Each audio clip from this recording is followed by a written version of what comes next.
pass it over to you.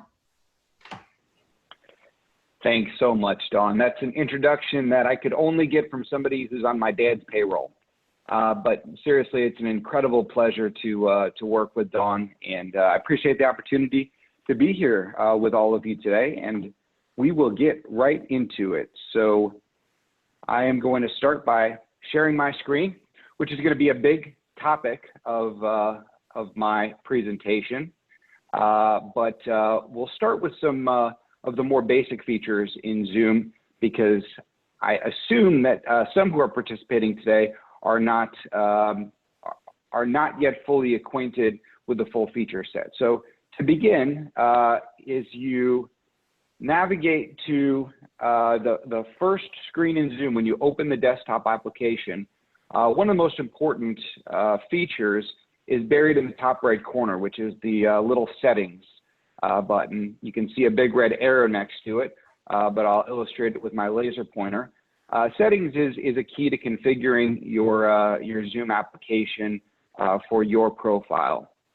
Within settings, there are lots of options. I'm not going to go over each and every one of the options. However, be aware that there is a View More settings that takes you to a web browser to customize your Zoom profile features.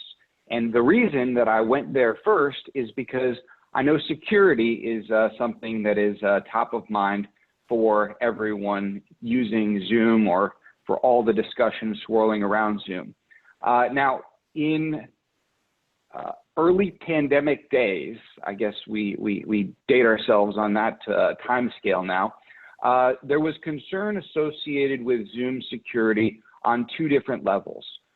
First, Zoom had routed data through servers in China that presented a concern probably bigger than most of us in our practices. That's more of a governmental, kind of international espionage type of situation, which is why there were actually some governments that forbade the use of Zoom for governmental video conferencing activities. It's my understanding that that has been corrected, but that really wasn't a big impact to any of our practices. The second concern for security with Zoom was point-to-point encryption for the actual users, and Zoom bombing, where individuals could get a hold of a link and surreptitiously invade a Zoom meeting to disrupt it or record it or otherwise. And Zoom worked to correct that, both by enhancing their security features, their encryption, but also importantly by automatically requiring a passcode when scheduling new meetings. And so this is just again for your reference. If you go to your Zoom settings, View More settings, which takes you to a web browser, that's where you get the details as far as setting security for your Zoom meetings. Zoom does it for you by default. Just wanted to let everybody know where you go to get deeper into the settings. So my next area of settings in Zoom is a virtual background, because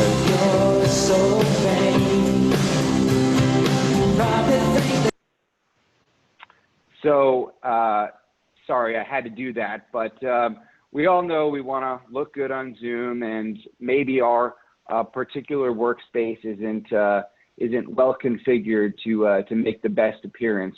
If anybody follows on Twitter, there's a Twitter handle called Room Rater that rates people's Zoom room appearances. And the good thing is that using the virtual background, you can all but guarantee yourself a 10 out of 10 room rater.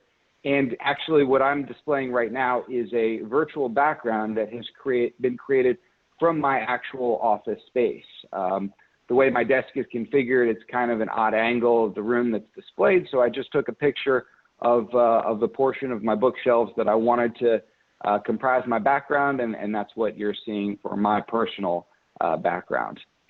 Here's a picture of up here on the top left. You can see this is the configuration in my office. I've got a green screen behind my chair, and then these are, if I want to try to introduce a little humor or levity, there's my Michael Scott The Office background. I actually downloaded this top right background from Harvard Law School. And then obviously you can see in the bottom right, that's the background that I'm displaying for you now. Some features to help, enhance your user experience. In the top right of your Zoom screen, you can toggle between gallery view and speaker view. Speaker view is where, and unfortunately, I was meeting with myself, which is why one account is the firm account and the other account is my personal to create these slides. But in speaker view, the majority of your screen is focused on the actual speaker, whomever is talking or who has been spotlighted by the host, and then the other participants are tiled across the top. In gallery view, you get larger tiles across the entirety of the screen, and you just click the button to toggle between them. Importantly, as you're viewing a presentation such as the one that I'm given, you're viewing my screen currently, I hope. If not, somebody speak up and say something. But in viewing my screen, you have some options in terms of how you arrange what you're seeing. So if you bring your mouse to the top of your screen, you'll see this, you're viewing, in fact, in this case, it'll say PJ Shiner's screen, and there'll be a view options button, and you can toggle between side-by-side mode or disable side-by-side mode. And what's displayed here is side-by-side mode, so a portion of the screen is dedicated to showing the video images of the other participants, or you can uncheck side-by-side mode. And if you uncheck side-by-side mode, that will go away, and what you'll get is you'll get a little window of the video tiles of the other occupants, and you can modify that little window. You can either minimize it so you're not seeing the other participants of the meeting at all, and you're just seeing the screen that's being shared, or you can, drag and resize the window so that you show more of the other participants to the meeting. And again, this is just to help configure it to enhance the using and viewing experience. So those video tiles, Zoom gives you a bunch of different ways to do the same thing, which is kind of cool, right? Because it gives you versatility. But if you scroll your mouse over your video tile, so for example, if you're in the side-by-side mode, if that were checked and you're in the side-by-side mode and you see a number of video tiles on the right-hand side of your screen, you can scroll your mouse over the video tile and you'll get these, you'll get actually either the three dots, which is the options button, and if it's your own, then you can unmute yourself through that video tile. But if you click the button with the three dots, you'll get a host of options that include renaming yourself, okay? You can also edit your profile picture. You can choose to hide non-video participants. So, if your screen is cluttered with cell phone numbers, black tiles that have cell phone numbers or say iPhone, you can hide those non-video participants. You can also hide yourself from your own view, not necessarily from others. You can, as I mentioned, you can rename yourself. Make sure, this was something that was discussed as Tiffany mentioned recently. Make sure that your name is appropriate for the proceeding. You may change your name on a meeting with friends, as a joke. Make sure you change it back using the rename feature. And again, here's the image that I took of the meeting between myself and myself, one being associated with Bruce L. Shiner account, the other being my personal account.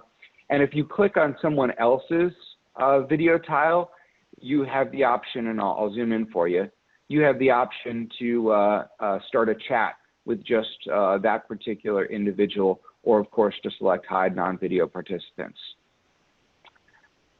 And audio and video options. So this is a pretty important slide for a number of reasons. First of all, you want to be seen, you want to be heard, the obvious ones, right? But deeper, I want to talk a little bit about how Zoom works and how that affects what options you should choose. And so to that effect, Zoom uses bandwidth from your internet connection, from your computer's connection to the internet, and that bandwidth transmits everything that you are exporting from your computer to the Zoom presentation. All right, so to try to say that another or more clear way, your internet connection is the tunnel through which everything that you are trying to share through Zoom with others who are participating in the Zoom meeting gets, okay? And so your internet connection may be limited for a number of reasons. Or you may have a terrific internet connection, but your internet service provider is just having a bad day, right? And so if that is the case, if your internet service provider is having a bad day despite you having a great internet connection with tremendous bandwidth, it will degrade what you are transmitting from your computer to the other Zoom participants on the meeting, okay?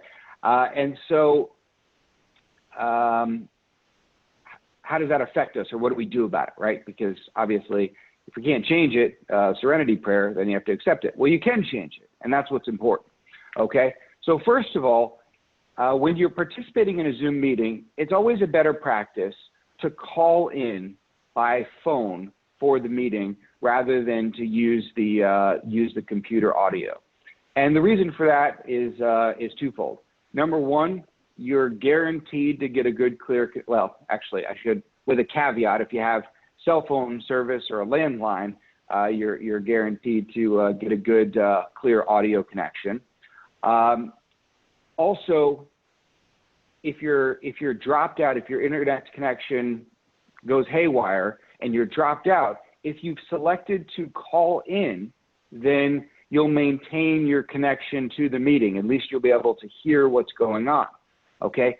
Additionally, and here's the kind of the second piece of the equation, you use bandwidth when you transmit audio through the internet connection.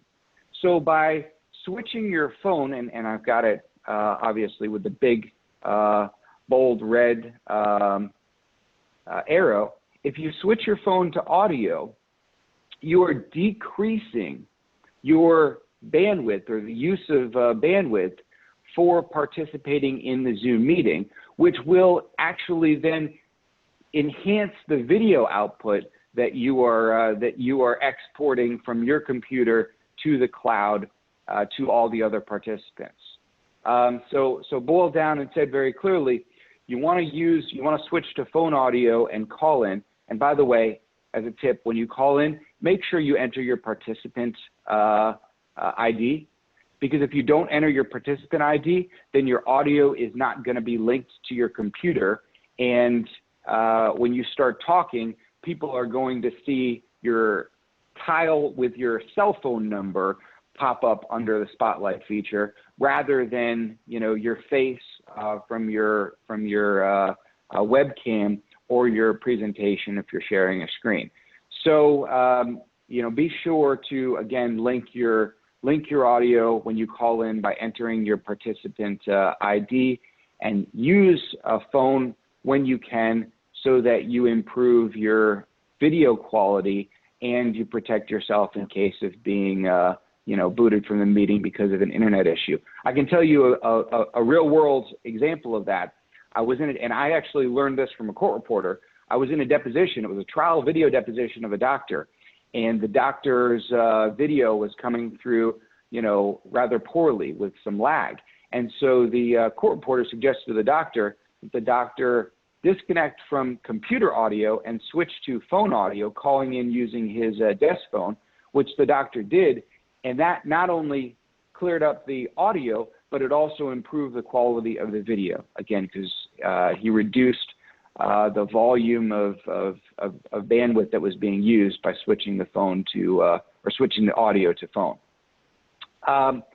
Recording a meeting. And actually, I'm so sorry, I didn't finish the last slide, I spent so much time talking about audio, I didn't mention video. So you can see, and these are in the control bar at the bottom of your screen. When you select the little caret, as I've clicked here, you can choose the video input source. So I installed Snap Camera.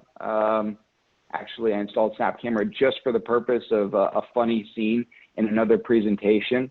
It's not really so much a business or professional product. And then I installed CyberLink UCam because it allows me to zoom my web camera digitally so that what you see is just contained within my green screen, and the wide angle webcam doesn't capture portions of my room outside the green screen. And of course, by selecting the start video, you can also choose your virtual background, as you see if you just click on that option, or you can click on video settings. And now again, most of these things are accessible through other buttons and other areas of Zoom, and that's what I was mentioning earlier. Zoom gives you a bunch of different ways to do or accomplish the same thing. So recording a meeting, I know this is a hot topic for ethical and other reasons. First of all, it's my personal belief that if you're going to record a meeting, you have to tell everybody that you are recording the meeting. You can't just hit record and assume that the terms of services of Zoom and the little red recording light, it gives proper, sufficient notice to all the participants. I was asked the question previously, is hitting record through Zoom, where it displays the recording icon, is that illegal without obtaining affirmative consent? The answer is I've done a little bit of research. I don't think it is illegal because I believe that by virtue of the recording announcement,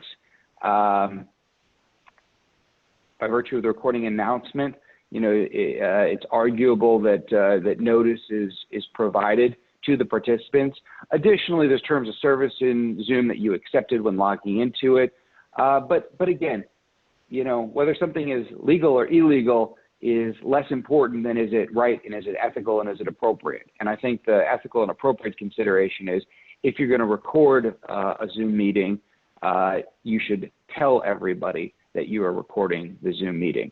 Now there's a separate consideration, and by the way, to record, here's a collage of images. So in the settings window, and that's where you click that little, look like a gear wheel in the top right corner of the Zoom application window to get to settings. You can select recording. You can choose where, so when Zoom records, it just saves a file locally to your computer, a video and audio file, and you can choose where that file is saved to, and then you can select some other options pertaining to how the recording is made. And that's, again, in settings, recording. I'll let you all play with it. To actually start the recording, it's pretty straightforward. You just go to the command bar, or the bar at the bottom of the screen with Zoom, and you click the record button. If the host has enabled recording, the recording icon will appear and it will record, and the recording will be saved locally on your computer at the when you either stop the recording or at the conclusion of the meeting. Now, something that I want to make everyone aware of, okay? And it's just kind of the more you know type situation. You have to be careful with Zoom because there is software that allows people to record locally, all right, without any signal or indication to the Zoom participants. And so that's illegal, by the way. That's definitely illegal. If you use local screen or local recording equipment to capture a Zoom meeting without any notice, and of course not using the Zoom function, so there's no notice through Zoom, that definitely would be illegal. That's recording without consent. Obviously, I mean, it's legal. Don't ever do it. But I share it with you just so that everybody's aware that, you know, that is an unfortunate possibility that is out there that you should, you know, keep in the back of your mind. I don't think it's anything to be fixated on because, of course, somebody could stick a recording device against their phone and illegally record a phone conference too. But I just wanted, you know, to let everybody know. Again, I don't think it's something to be overly concerned about, but it's something to be cognizant of. Never to ever do, obviously. So excuse me. A little bit of hopefully levity during the pandemic. First rule of video conferencing during a pandemic. Yes, pants are not optional, and I'm going to share with you a funny little video that I found illustrating that point. A news reporter went live on the air without wearing pants. That's GMA's Will Reeve, sitting in his home with a suit jacket and tie on. And some shorts showing off his bare legs. Whoops! He didn't really mean for anyone to see he wasn't wearing pants. All right. And, you know, technology... On a personal note, I just want to say I try to take life seriously, but not myself, when I'm a lousy camera operator. I would ask you what you're wearing, Will, but I won't do that. This is InsideEdition.com. So, and that's I think this slide technology will fail, or you'll fail, or there'll be mistakes. That's probably the most important lesson that I've learned in trial and over the course of my career is that, you know, things happen, things go sideways. I thought Will did a pretty great job of dealing with showing off his boxers on national TV in that skit. But just a reminder to all of us, make sure you wear pants on Zoom. So a few host features with respect to Zoom. First of all, you can click on the participants button and you'll get a participants window, and it'll give you an option to manage your waiting room or see other participants. The chat button, which I didn't illustrate, you can click on it and experiment with it yourself. You can chat, you can select a chat to a designated individual, or you can chat to everyone. If you click on the little I button in the top left corner of your screen, it'll give you the information about the Zoom meeting. If you if you're the host and you click on security, then it'll give you your menu options in terms of controlling your meeting, locking the meeting or enabling a waiting room, allowing participants to share their screen, chat, etc. And again, I'm trying to give more of a 30,000-foot overview, and well, hopefully we'll do lots of questions at the end. But these are the primary host features. As a host, if you click the little caret on the share screen button, then it'll give you two default options. One participant can share at a time, or multiple participants can share.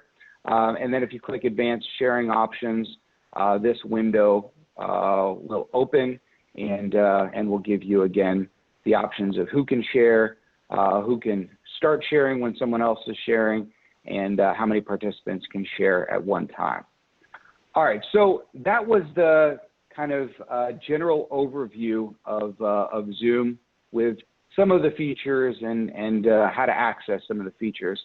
Now I'm going to get into like what really excites me or really, you know, to me makes Zoom an incredibly powerful tool for us, especially, you know, how much we're relying on its use, right? Conceptually, when we enter a Zoom video conference and we have the option to share our screen as part of our presentation, we are vested with absolutely stunning, amazing, incredible power, right?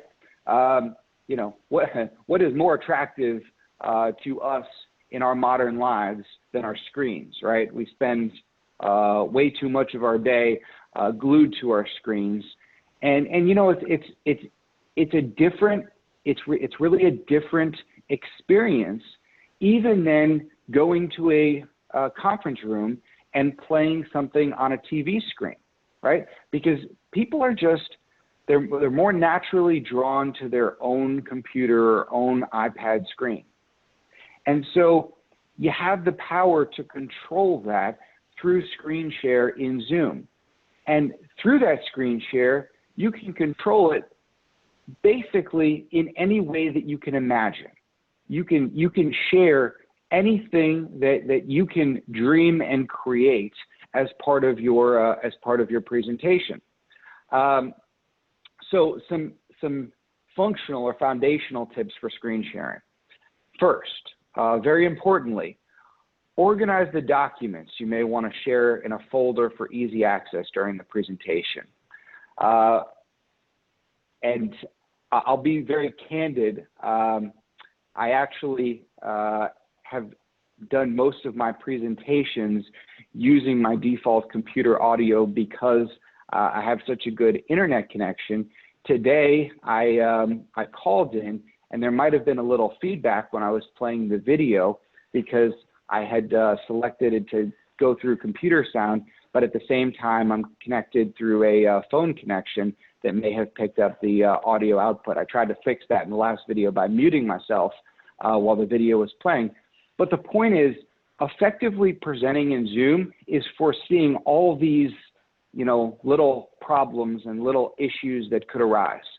And one of the simplest, biggest problems or issues is that say you're in a deposition, right, or a mediation, and you're sharing your screen and you want to reference a particular document. Well, if you didn't put that document in an easily accessible place that you can open and share without, you know, fumbling through different screens and different iterations, it's just not going to work as well, right? It's going to detract from your presentation. So as a starting point, organize everything in advance. Put all the documents that you may want to share. You may think you're just going to give a PowerPoint presentation, right? Because that's what I'm using now is PowerPoint. So you may think you're going to give a PowerPoint presentation, but you should, even thinking that you're going to give a PowerPoint presentation, think, what other documents could possibly come up that aren't included in my PowerPoint that I may want to access, share, and discuss during the presentation? Put those documents in that folder so that they're easily accessible and that they're organized. Now, if you use PowerPoint or Keynote, okay, again, this is proper prior preparation prevents poor performance, right? Make sure that you configure how your PowerPoint is going to display. Right now, my PowerPoint is that I have two screens. So I'm using presenter view. My left monitor gives me the presenter screen where I can see what the current slide is and the next slide will be and how long I've been blabbering on, right? And then the right screen is the actual output of the presentation, what you all are seeing. So configure that in advance, and that's easily accessed in PowerPoint. You just go to slideshow and then monitors and select whether you're going to use presenter view and how you're going to arrange your monitors. Another tip, okay, because you may, in making a presentation, and I'm going to demonstrate it for you a little bit later, you may want to switch between applications. So right now, again, I'm sharing my PowerPoint presentation, but I may want to open up a PDF, right? If it's in a mediation or an arbitration, I may, you know, on rebuttal be using a PowerPoint, but I may want to, you know, open up a PDF so that we can actually delve into the PDF itself. And I can tell you, I've actually done that. All right. So it was a summary judgment hearing that was being conducted via Zoom, and I had a PowerPoint presentation, and I thought I had everything in my PowerPoint presentation that possibly could be implicated in the hearing. but a dispute rose during the course of the hearing over the testimony of a particular witness.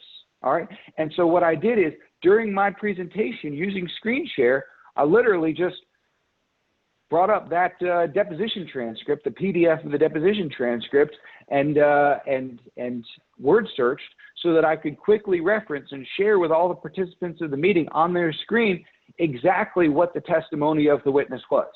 All right. And so the way that you do that, the way you switch between applications while you're sharing a screen, because if you're in full screen mode, it can be cumbersome. So if you're in full screen mode, you just press the Windows key. That'll bring up the taskbar, and then you can select the application that you want to display on top, right? The application that is going to show up on your screen over the other programs that are simultaneously open. All right. So and Mac has a similar key. Basically, it blows out all your applications, so you can select which application appears first or front and center. And I think it's the F3 or F4 key. If you're a Mac user and you have a question, I can look it up and let you know. For PC users, it's the Windows key. All right. So how to actually do the sharing, right? How to actually share your screen. First of all, you have to have permission from the host. Then you click the share screen button. And once you click the share screen button, this is a screen capture from my computer capturing both monitors. So this is my left monitor, this is my right monitor. So once I hit the share screen, it brings it up and it shows me that my left monitor is monitor 1, my right monitor is monitor 2, and then it displays a window to give you the option of what specifically you want to share. All right, and I'm going to go to the next slide, which actually enlarges that window. And I make I think a very important point here. Okay, be careful about what you share.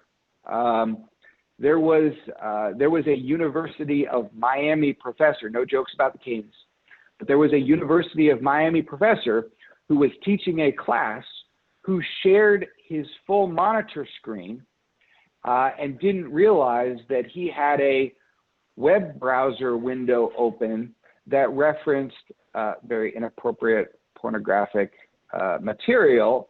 But because he shared the whole screen, that was shared with all of the students, and he was appropriately sanctioned for displaying very inappropriate material. I know none of us, will have anything like that on our screens or computers or backgrounds, but you don't want to share client confidential information. There's lots of things that you want to avoid inadvertently sharing, right? And so be sure, be careful, be cognizant of what you're sharing. I'm going to zoom in now. And so what Zoom gives you the option to do is it gives you the option to share an entire monitor screen. So when it says screen, basically what you're showing to everybody else in the Zoom meeting is everything that you can see on that particular monitor. All right. So this is screen 1 or monitor 1. Screen 2, you can choose to share either. Right now I am sharing screen 2, my entire second monitor. You can also choose to share a particular program. Okay. So with the screens, you're showing everything you see on the screen. With sharing a program, you can share just an application window. So I could choose to just share, we use 8x8 Virtual Office for our telephone system, or I could just share PowerPoint, or I could just share the Chrome web browser. Zoom also offers you a whiteboard. I'm going to tell you why I don't think a whiteboard is really that important or relevant in a few moments. But here's another critically important point. If you're going to share video, okay, make sure you check share your computer sound. So I told you, you might have heard some feedback during the first part of the second video that I played. I'm sorry about that.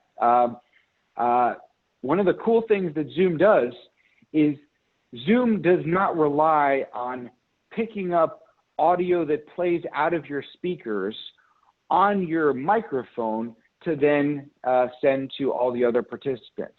If you click Share Computer Sound, Zoom actually shares the sound that is coming out of your computer with the other participants of the meeting. Now that's why if you're like me and you've called in and your speaker volume is up, you got to make sure you mute yourself, not mute your Zoom, but mute your phone when you're playing a video, so that two sources of sound don't get played through. But again, this is a critical one. Share your computer sound whenever you're sharing a screen to play a video. So next, here's a slide that captures the starting point of annotating in Zoom. It's my belief that Zoom annotations are, other than simply screen sharing, one of the most powerful features of persuasion imaginable and available. Okay, and the reason for that is, just like you see my laser pointer, Zoom allows you in real time, whatever you're sharing, to fully annotate. And the way that you access that is you bring your mouse up to the top when you're sharing your screen, you click this annotate button, all right? And then that'll bring up this annotation submenu. And so this is the example, right? I've tried to illustrate the various annotation features, packing them all on one slide. But with the annotation submenu, you can write on your screen in real time, okay, with the text button. You can control all the features of the text, the font size, bold, color, etc. You can draw on the screen in real time. Again, you can control the color. You can highlight in real time, and to highlight, you click the draw button, and then you select the second button down on the left side. All right, that right there that that I've highlighted, or that I've put a red box around, that's the highlighter feature. And again, it's all in real time. You can spotlight, which is what I'm doing, to use a laser pointer to direct the attention of the participants. There's a lawyer who I gave a presentation with who practices, I believe, in South Carolina, and he is a guru of visual persuasion. And he spent about 20 minutes during a presentation talking about the importance of a simple laser pointer, because you are controlling and focusing the attention of your viewer. And actually, it can even be used to subconsciously mask certain areas by using the laser pointer or the spotlight to focus attention in other areas. And again, that's all predicated or based on the fact that you get to control the viewer screen in Zoom, and then you get to do all these cool things. So, you can use this for depositions and deposition exhibits. Oh, I neglected to mention, obviously you can erase any annotation. You can clear your annotations. You can also save. And if you click that save button, and this is what I do in depositions, if I annotate a screen that I'm sharing with an exhibit, so I make annotations, I get the witness's testimony on the record based on those annotations, and then I save, and when that saves, it downloads to your file, to your computer as a file, and then I upload that file to the court reporter to attach it as an exhibit to the deposition. Really cool. So I told you that I would give you the example of sharing screens. This is in my PowerPoint presentation. It's a picture of Google Maps image, but I'm going to try to show you again in real time what would happen. So I'm going to share now Chrome. So you should be seeing my Chrome. So in real time, you could go to maps.google.com. You could search for the Lee County Justice Center, and it'll focus. You can click satellite, and it'll bring up satellite. You can zoom in. You can choose to remove labels to declutter it. You can scroll around, and then using the annotation features, you can, for example, circle the parking lot that we all know so well outside the Lee County Justice Center. I won't belabor it any further, but this is me using a Chrome window in real time, mid-presentation. It's not part of my PowerPoint. It's not pre-prepared, and you can see how fluid and easy this can be. And then to change back, I just go to New Share, and so now I'm back to sharing my second screen, and then I'm going to go back to my PowerPoint presentation. All right, and so, I guess I illustrated all that in a slide that I forgot about, but I clicked New Share, selected Chrome, and did what I just described. I think I'm using a lot of your time. I appreciate your patience. I've only got a few slides left. Here's an important one, though. If you want to submit exhibits or files through Zoom, it's very simple. You click the chat button, right? So you click the chat button right there, bring up the chat window, make sure you've directed it to everyone. So zoom in again here, you're directing it to everyone. And then you literally just get your file window, and you click and you drag and you drop the file into the chat. And by clicking, dragging, and dropping the file into the group chat, you will see that the file uploads into the chat and is available to everyone to download. So again, this is how in real time, and this is how court reporters prefer you to submit exhibits even, but how in real time you can share an exhibit during the deposition with all the parties to the deposition, including the court reporter, or if you're in a Zoom hearing with the court, you should file everything in advance, of course, but if you have something to submit to the court during a Zoom hearing, you can do the same thing. Click the file, drag it, drop it into chat, and then the document will be available to download by everyone who's participating in the Zoom meeting. Another hopefully semi-successful attempt at levity. Be aware of your surroundings while using video conferencing.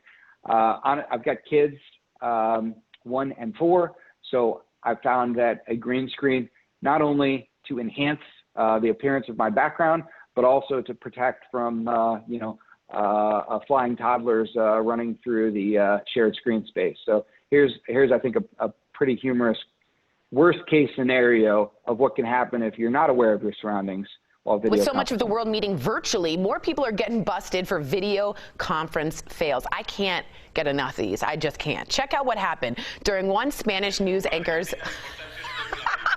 live on-air segment. That is a semi-naked woman walking behind him. Thanks for the circle, whoever did that. What's worse, that ain't his girlfriend. The anchor has since apologized, claiming they were broken up at the time. They were on a break. It's like Ross and Rachel. Wow.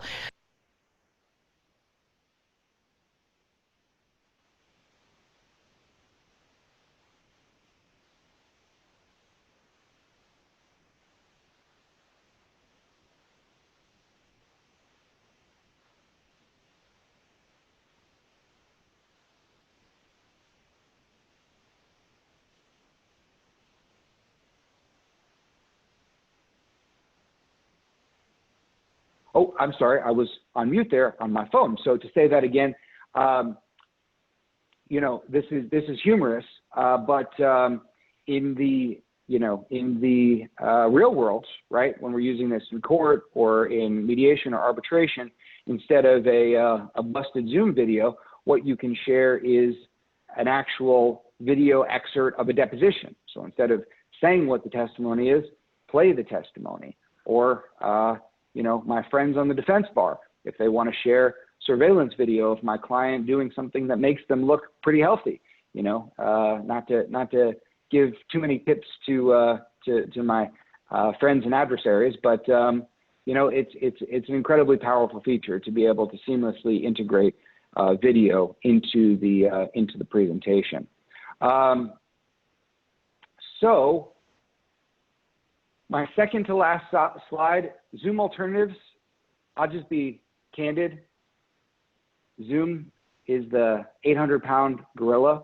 I didn't really get into breakout room functionality because that's a host feature typically used by mediators or the court But, you know, the Zoom breakout room feature is an incredibly powerful feature. By the way, if you're in a breakout room and you're stuck in the breakout room and you want to get out of the breakout room, you bring your mouse to the bottom of your screen so you can see your Zoom menu, and you can see there's a blue button that says exit breakout room, just in case you get lost and nervous in the moment. But for greater depth in breakout rooms, get in touch with me, and I'm happy to talk to anybody. But even I am not really the expert on it, because I'm more of the guy who gets put in a breakout room after making a presentation than the guy doing the control of the breakout rooms. But as far as Zoom alternatives, like I said, Zoom is really, you know, the standard.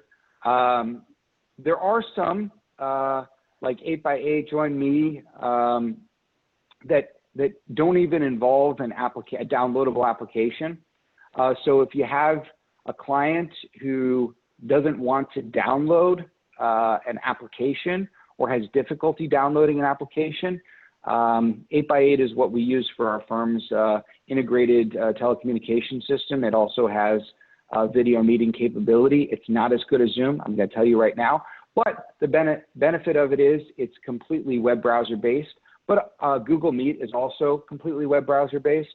And again, the benefit of that is, you know, if you've got a not tech savvy client, you can send them a link, and just clicking on the link will go to the web browser and enter them into the video conference meeting rather than requiring a download. I will say it's join.me. That's a phenomenal and super easy screen share platform. They've incorporated video conferencing. I wouldn't necessarily recommend it for the video conferencing portion of things, but there's a radiology expert who I have asked to you know, consult in cases, and this was a while ago, but it really left an impression because he used join.me and he shared his screen in real time and was able to explain the you know, the diagnostic imaging by sharing his screen and you know, using pointer and a mouse and making annotations. So these are, you know, different Zoom alternatives.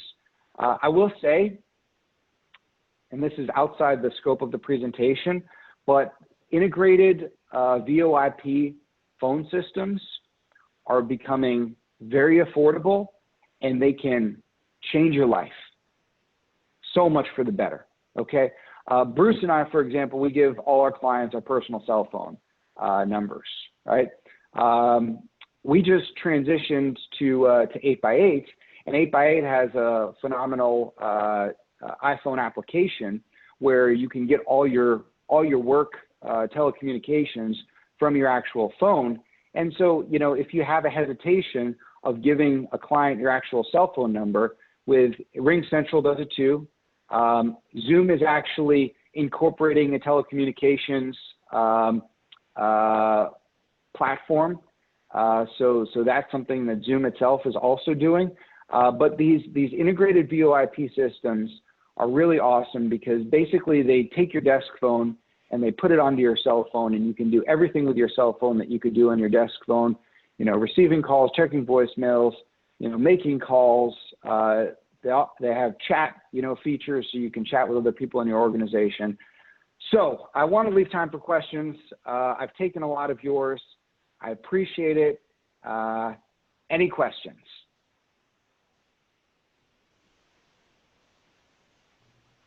I know we had one in the chat earlier. Andrew Epstein was asking again, in your opinion, PJ, whether or not you can utilize a recorded Zoom meeting potentially in place of a court reporter for purposes of an appellate record and appeal. Super good question. So I just read a case from a federal district court where the plaintiff's attorney declined to pay the court reporter for the Zoom certified recording. Okay, so there was a Zoom deposition, and of course there was video because it was video conference, and I believe it was noticed by video as well. Okay, but the plaintiff's attorney didn't want to pay the court reporter an extra fee because, to my knowledge, all the court reporters are charging an extra fee for video certification of the Zoom deposition, okay? And those fees are not necessarily cheap. So I get why this lawyer was doing what he was doing. But anyway, so the lawyer, I think, noticed the video deposition, took it by Zoom, didn't get a videographer, or didn't pay the court reporter the extra fee to certify the video. And the federal judge excluded the use of the video, the use of the Zoom video, because the attorney just, asked the court reporter if you would hit record. And so it was the court reporter that actually hit record to record the deposition, but didn't certify the recording. And so the federal judge said, because the plaintiff's lawyer had not presented or provided anything to authenticate or certify the recording, right? The court found it not to be self-authenticating or self-certifying, and therefore the court excluded the use of it. Okay, so that was a long answer to a short question. First of all, I'd be cautious about recording hearings without voicing that with the court in advance. But I think that that probably could be worked out, right? So if you ask the judge if it could be recorded, and if the recording suffices to preserve the hearing, then you've gotten your answer. But I'd be super careful about using the Zoom record feature generally, unless it's a prearranged agreement, right? There's one other thing, Tiffany, while you're looking for the next question. I don't know that there is any announcement made to audio only participants when the record button is pressed on Zoom. Okay, you can, if you have an upgraded version of Zoom, you can select a feature where it gives an actual audio notification to everyone that it's being recorded. But in the basic version of Zoom, I haven't found that to be available. So that's another reason, if you have a call-in participant and you're recording it, while the people who are on by video see the record button in the top left-hand corner of their screen, right? A caller might not know that it's being recorded. So again, another reason why, I think it's just super important to upfront make sure that you're getting an agreement, or you're clearly articulating everyone. Yeah, I don't think our executive director could correct me if I'm wrong, but I think we've been recording a bunch of them and not mentioning it. So I know we just learned a lesson today. Does anybody else have anything? Well, I mean, yeah. Look, I think obviously when it's an organizational thing, I don't think that there's any. But in more adversarial type situations, I'm fairly certain, buried in Zoom's very long term of service, like all the adhesion contracts that are out there for everything in our lives. We literally give away the right to do anything when we buy any service or program or whatever. I think in Zoom's contract it talks about giving permission for recording purposes if the host enables it. So I think there's some legal insulation, but I think just as a good practice.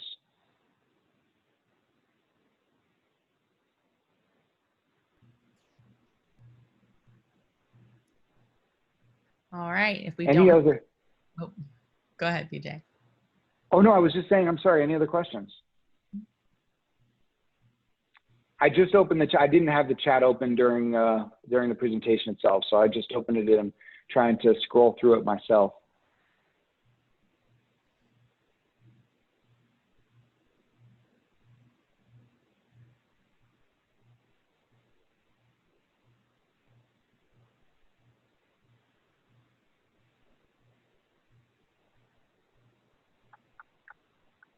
Don't see much else. All right. Well, PJ, thank you so much for your time. Don, thank you again for setting this up. Thank you all for joining us. And as soon as we have the CLE certificate, we will send it out. I figured out who most of you are if your name wasn't appropriately listed. So thank you for attending, and we hope you guys have a great day. Hey, thanks for having me. And if anybody has any questions, please don't hesitate to reach out. Zoom bombers. Oh, God.